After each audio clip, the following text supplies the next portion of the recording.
Today, the church finds itself caught in the heart of a fierce storm, before our very eyes. A parallel church is taking shape, one that looks familiar on the outside, but is hollow within.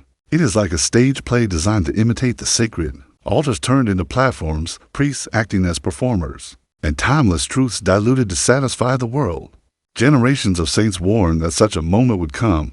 Blessed and Catherine Emmerich, in her visions, spoke of a false church rising beside the true, a distorted shadow meant to deceive believers. Now Archbishop Carlo Maria Vigano declares that this prophecy is unfolding in our time. He warns that the core of the faith is under attack and that the decisive struggle for souls has already begun. The letter recently published by Archbishop Viganò is no casual reflection. It is written with the urgency of a battlefield message after a period of silence. He reemerges with words that strike like arrows, cutting through the fog and pointing directly to the dangers now confronting Catholics. On his official site, he released a letter inspired by an essay from Abbot Claude Bart, who examined the new pontificate of Pope Leo XIV and compared it with that of his predecessor. The abbot, with a rare honesty seldom heard among clergy today, warned that many Catholics have fallen into the trap of negotiating with church authorities, asking for freedoms as if they were gifts, while failing to see that these so-called freedoms are actually weapons used to weaken the faith. He recalled how, even in the 19th century, French monarchists ended up begging their revolutionary enemies for concessions that they should have defended with conviction. That same paradox, he argued, now repeats itself in the life of the Church. Vigano takes this insight and presses it even further. He warns in particular against the so-called moderates, those who stay silent about doctrinal errors, hoping to gain small rewards, like being permitted to keep the traditional Mass. This, he insists, is a grave illusion. Such compromises reduce the liturgy to an external ornament, a piece of sacred theater divorced from the truth it proclaims. And once liturgy is cut away from doctrine, it becomes a hollow show. The Archbishop insists that the Mass is not meant to entertain, but to reveal eternal truth. To reduce it to mere aesthetics, beautiful vestments, incense, and music without doctrinal conviction is to strip it of its very heart. When form is separated from substance, worship collapses into spectacle, and when worship becomes a spectacle, faith is emptied of its meaning.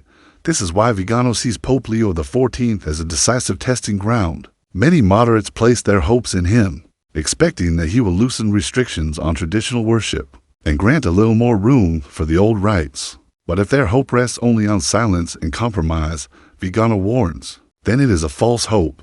The issue is not tolerance, it is truth. The Catholic faith is not something that can be divided, negotiated, or watered down in order to satisfy the world. This is where the language of synodality, so often repeated in our day, reveals its real danger. Though presented as a cure for division, it becomes, in practice, a snare. It offers the appearance of unity, yet in reality, it strangles the faith. Instead of being rooted in eternal truths, faith is reduced to a collection of personal opinions and feelings. This is the old trick of conditional tolerance. Authorities say, you may have your traditional liturgy, but only on the condition that you do not insist on the doctrine it proclaims. You may wear the vestments, but only if you remain silent about the sacrifice they signify.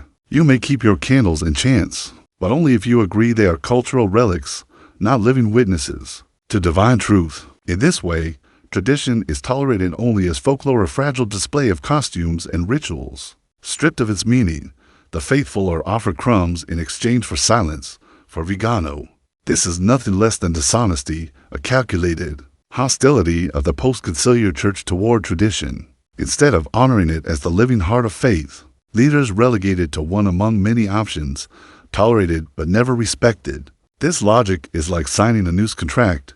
Yes, you may kneel at the altar, but only if you agree not to speak the fullness of what that altar proclaims. Whoever accepts such conditions, the Archbishop warns, condemns himself. Because to admit that liturgy can exist without doctrine is to admit that truth is optional. And once truth becomes optional, faith itself begins to collapse. Here, Vigano strikes at the deepest point. Reducing the liturgy to questions of taste or style is not harmless, it is deadly. The beauty of the Roman Rite is not theater, it is beauty born of truth. The reforms that stripped away the sacred after the council were not simply modernization. They were blows aimed at the very heart of faith. A prominent cardinal once put it sharply, to remove the deepest signs of the Mass is never neutral. Form always carries meaning, and when the form is impoverished, faith itself is weakened. This is the very danger Vigano wants the faithful to recognize. Rituals emptied of truth may still look holy on the surface, but they prepare hearts for an empty belief. According to Vigano, this hollowing out of worship is not accidental, it is part of a deliberate design. Certain groups are permitted to keep the outward beauty of the sacred vestments, incense, candles, but only if they surrender the doctrines that give those symbols life. This is what the Archbishop calls the theatricalization of the sacred, a spectacle that looks like worship, but is hollow at its core. It appears religious, but in reality, it is drained of its soul, and it is precisely here, he says, that the decisive battle for the Church is being fought. If Catholics accept the idea that liturgy can exist apart from doctrine, they open the door to endless abuses. Once worship is separated from truth, the Mass can be reshaped into anything, even into a rite that denies the very faith it once upheld. This is the most subtle deception. The faithful are told they can keep their ceremonies, but only if they stay silent about the truths those ceremonies proclaim. By agreeing to such silence, they gradually lose the ability to bear witness. The liturgy then becomes a cultural performance rather than a living testimony to eternal reality. Vigano directs his strongest rebuke toward the so-called moderate conservatives. These are priests and lay people who sincerely love tradition and cherish the ancient Mass, but who fear losing the little ground they still hold. Their fear of Rome's disapproval leads them into silence. They hope that if they avoid conflict, time will soften hearts and bring about tolerance. But the Archbishop declares this is a fatal illusion. Silence in the face of error is not prudence, it is complicity. By staying quiet, these moderates unknowingly strengthen the very forces that seek to destroy the faith. They gain small privileges, but only at the price of truth. The Vatican, Vigano insists, understands this very well. That is why it allows these moderates to exist. Rome knows they will never ask for more than crumbs. They will celebrate with incense and chant, but they will not dare to speak openly against false teaching. They are tolerated so long as they remain silent. But the moment a priest or lay person dares to proclaim the fullness of truth, he is silenced, punished, or cast aside. In this way, the authorities maintain control, offering the illusion of tolerance while ensuring that tradition is never respected. The Archbishop warns that this arrangement is nothing but a trap. To remain silent for the sake of keeping a small space for tradition is, in reality, to betray the faith itself, and the cost of such betrayal will not only fall upon timid priests, but also upon the faithful who look to them for guidance. A shepherd who refuses to speak the truth abandons his flock to wolves to show the way forward.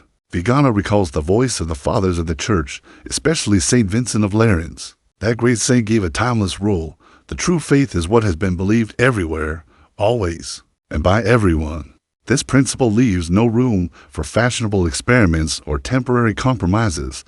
If a teaching does not meet this measure, then no matter how loudly it is proclaimed, it is not Catholic. This, Vigano reminds us, is not a matter of theory, it is a weapon for our own age. From this principle, Vigano exposes the heart of today's deception. Synodality, so often praised as if it were a universal remedy, fails the test of St. Vincent. It is not something believed everywhere, always, and by everyone. Instead, it presents itself as rupture, a break from what the Church has always taught. It treats doctrine as negotiable, faith as flexible, truth as subject to debate. For the Archbishop, to return to St. Vincent's rule is to hold fast to a sure compass in the midst of chaos. It is a safeguard against false pastors who wrap error in the language of inclusion and dialogue. In this light, tradition shines as the only secure refuge amid storms of new doctrines and confusing experiments. The faithful can anchor themselves only in what the Church has consistently believed and practiced throughout the centuries. Vigano insists that the battle is not in the distant future, it is already underway. The pontificate of Pope Leo XIV will prove to be the test. Will he rise to defend the Catholic faith, or will he continue to bless the progressive trends that tear the Church apart? A single clear act of authority would be enough to reveal his intentions. He could silence voices of error. He could end scandalous liturgies that mock the sacred. He could restore the dignity of the altar. Yet so far, the Archbishop sees little sign of such courage, and so his appeal turns to the faithful. He does not call for rebellion or despair. Instead, he calls for prayer, sacrifice, and fidelity, because in the end, the true battleground is not councils or synods, not politics or diplomacy, but the salvation of souls. Every compromise that waters down the faith, every silence that tolerates falsehood, every ritual stripped of truth, these endanger souls. For a shepherd like Vigano, nothing could be more grave. Looking closer at his words, it becomes clear that Vigano's warning is not simply about ceremonies or liturgical rules. He is striking at the very heart of Catholic identity. The faith is not a collection of appearances, nor a cultural tradition. It is rooted in eternal truths that do not change. The liturgy, in turn, is not merely a ritual of beauty, but the living expression of doctrine. Every gesture, every prayer, every symbol is tied to realities that transcend time. When these truths are stripped away, the ritual becomes like a hollow shell, impressive on the outside, but empty within. This is why, for Vigano, the battle over liturgy is ultimately a battle over faith itself. It is not about personal preferences, Latin or vernacular, incense or simplicity. It is about whether the Mass continues to proclaim the full Catholic truth, or whether it has been reduced to a performance designed to satisfy the world while betraying God. We can see this danger clearly in the way the reforms of the liturgy unfolded. At first, Catholics were told the changes were only external, meant to simplify or clarify, while little by little, the deeper impact revealed itself. Symbols were stripped away, prayers shortened, gestures of reverence abandoned. None of these changes seemed devastating on their own, yet together they reshaped how the faithful understood the Mass. When kneeling gives way to standing, when silence is replaced with constant chatter, when the sense of sacrifice fades into the atmosphere of a communal meal, the doctrine itself is obscured in people's minds. The faithful begin to forget that the Mass is the representation of Christ's sacrifice on Calvary. Instead, they start to view it merely as a gathering, a celebration, a social event. This is exactly what Vigano means when he says that dismantling the sacred is never harmless. It is a strike against the very heart of faith. The Archbishop also unmasks how this process is tied to power. Those who shape the liturgy also control the message of the Church. By dictating what is permitted and what is forbidden, they shape the faith of millions. This is why conditional tolerance is so dangerous. If the old Mass is permitted only on the condition that the truths it represents remain unspoken, then it has already been bound in chains. Such a liturgy becomes a controlled spectacle, tolerated but silenced. Rome grants crumbs, but always keeps the upper hand, ensuring that tradition never stands as a true alternative for the faithful who love the ancient rites. This is a painful trial. Many are torn between their devotion to the old liturgy and their fear of exclusion. They see its beauty, but they also see how those who defend it openly are punished. So they choose silence, convincing themselves that this silence protects what remains. But Vigano declares without hesitation, silence is not protection, it is surrender. By refusing to speak, they allow error to spread unchecked. By avoiding conflict, they hand strength to those who aim to destroy the faith. And the cost of this silence will not be theirs alone. Future generations will suffer, deprived of the fullness of Catholic tradition. Children and grandchildren may grow up never knowing the richness of their inheritance, because their forebears chose to guard their comfort rather than raise their voices. This is why the Archbishop calls for courage. He does not deny that speaking the truth brings suffering. Those who resist error may lose privileges, face hostility, or be branded as rebels. But such is the price of fidelity. The early Christians faced death rather than burn incense to false gods. They could have blended in, they could have chosen silence, but they refused. They chose the truth, even at the cost of their lives. Today, the circumstances are different, but the choice is the same. Do we remain silent to preserve a fragile peace, or do we speak boldly, even if it costs us? For Vigano, the answer is clear. Silence in the face of falsehood